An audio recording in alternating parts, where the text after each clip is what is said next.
On the ferry leaving Prince of Wales Island.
Coming into Ketchikan, there's the Ketchikan ferry I came up on.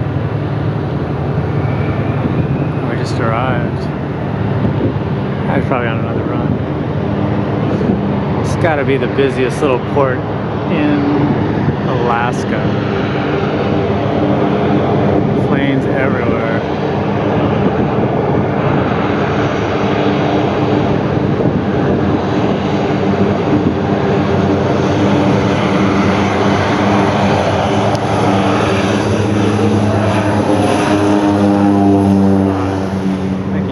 Ferry by about 10 feet. Back in lovely Ketchikan at the ferry terminal. The end of the main portion of my trip, and flipped the boat over to take a look at how much damage it actually got during the trip. That's the state of the hull. That's the abuse it takes when it's drug on rivers through Alaska for miles. Some of these chips through the gel coat are down into the original fiberglass material. It took a pretty hard beating, but it didn't leak. It's July 11th, so day 16. I'm back near Ketchikan from the ferry ride yesterday, and just a ways out of Ketchikan, found a campsite. Spent the night, but it's not good weather. It's not raining yet, but the wind's blowing. It's cold. Hear the wind blowing through the trees. High temperature today is gonna be 50 degrees. That's so cold for July. About 12 degrees centigrade in the middle of July is a high temperature. And I think I've had it. I'm not gonna do any more. I'm gonna try to head for Ketchikan and get a decent hotel room and clean up. I've got my ferry ride tomorrow back to Bellingham, so I'm not gonna try to accomplish anything else. I'm gonna call it a day, wrap up and have some coffee, get a good sleep, maybe do some laundry, watch it rain.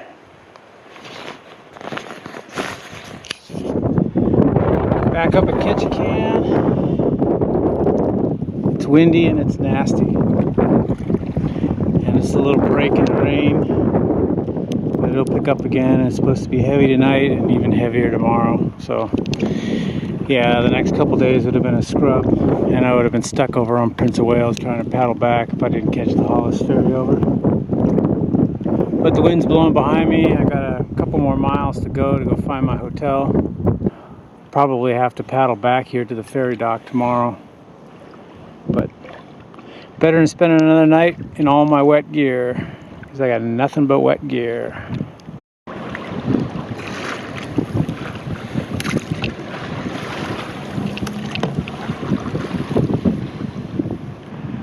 Heavier rain on the way and more wind.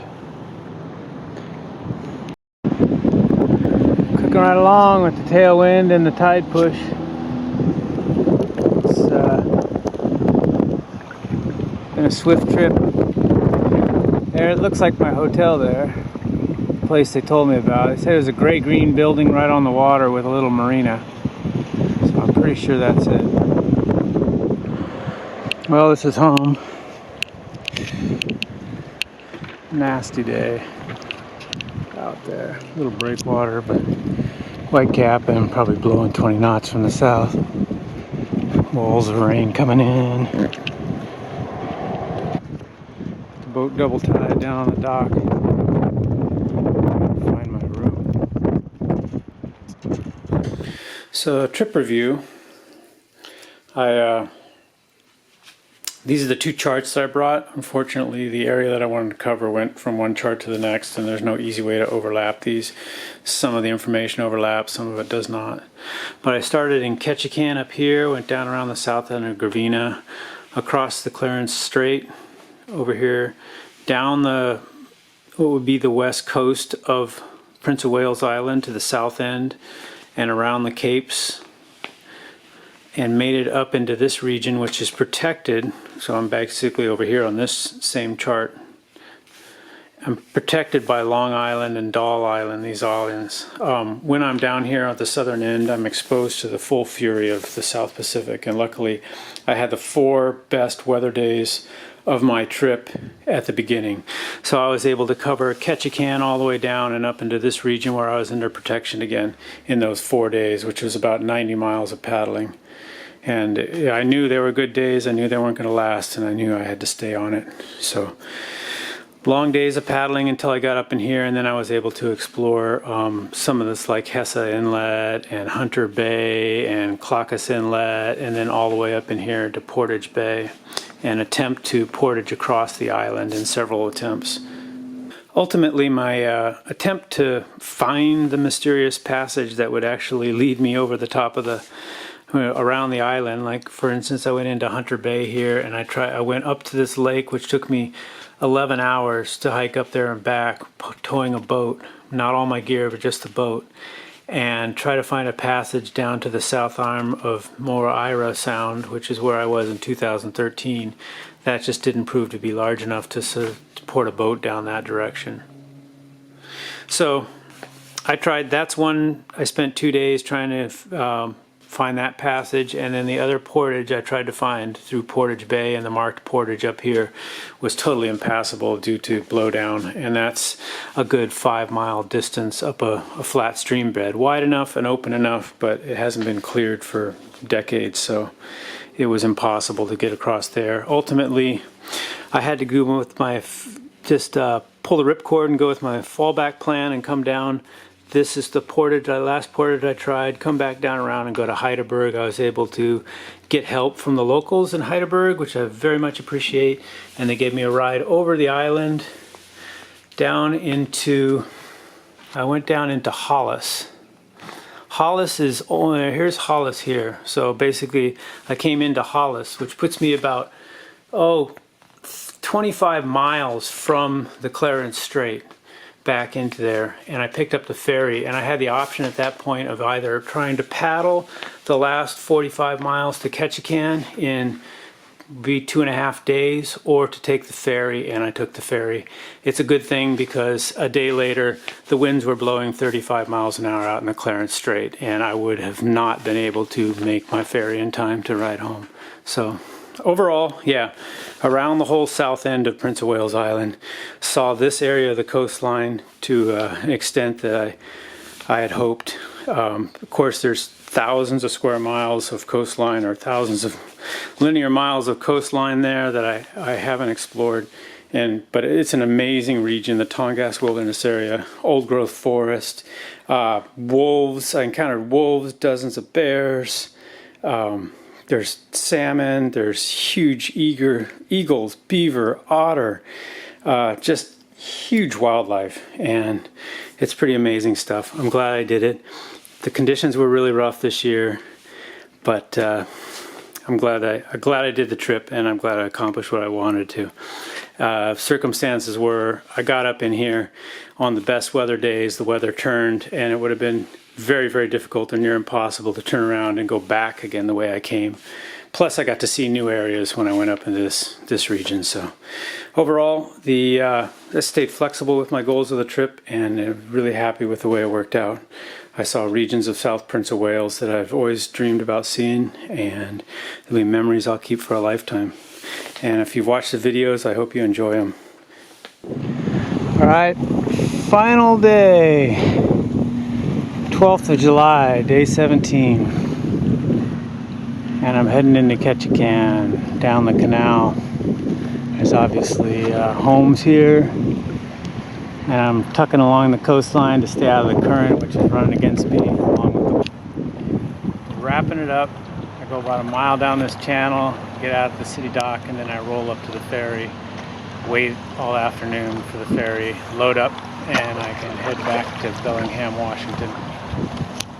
It's been a good trip. It's been a tough trip.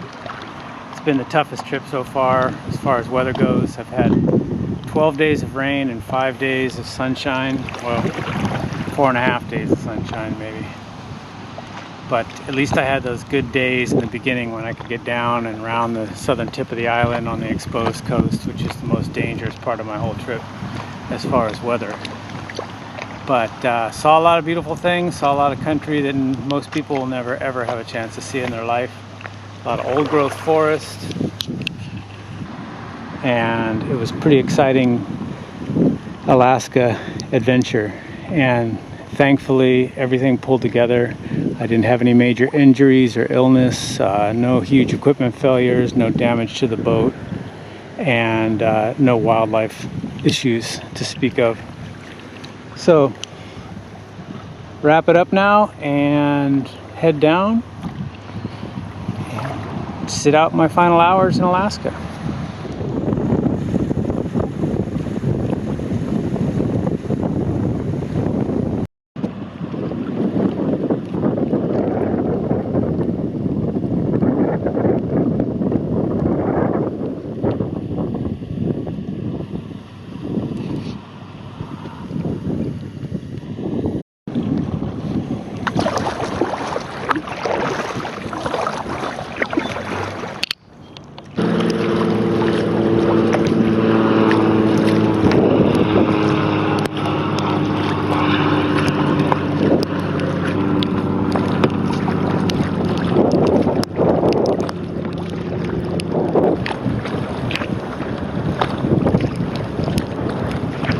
Alright, here's the ferry dock. It's empty, and I'm going to run it up the rocks like I did in 2013. Once I empty out all my gear and carry it up there. It's not the easiest on the boat, but it is the fastest little shortcut. And I want to get up there before somebody gets upset at me for doing it. Don't know if it's legal, don't know if it's not right now. So I can just get up there quietly without anybody interfering. I'm set.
Success! Maybe not the easiest pathway up, but certainly the most direct. And it went pretty smoothly. Put a few more scratches in the kayak, but at this point, who cares, right? Alright, the voyage home begins. I got the kayak and all my gear up this incline. It's about, I don't know, it's a pretty serious slope of rock riprap. It's low tide, but there was a beach down there that I could land at and offload, which is the key, and drag it up over these rocks. Not easy on the hull, but it doesn't have to float anymore. The trip's over. So now the ferry's going to come in here this afternoon, and got a few hours for that, and then I get to load up and take the day-and-a-half ride back down south to Sunshine, because Alaska's not giving me much of that this trip. This is day 17 of the trip, and this is day 12 of rain. At this point, I'm just waiting to board the ferry. The sun finally came out when it's time to leave Alaska.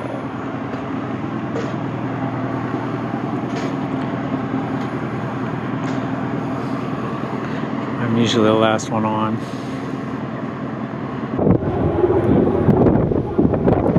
That's it, boat loaded. Ketchikan behind us.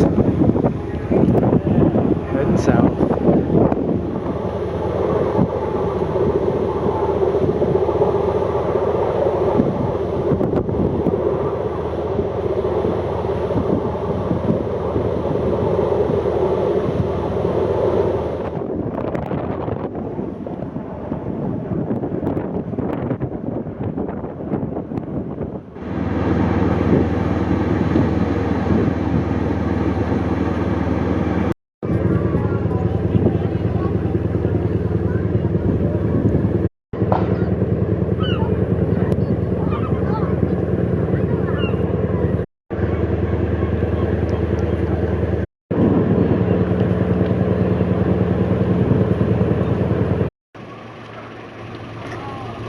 Loaded up, heading home.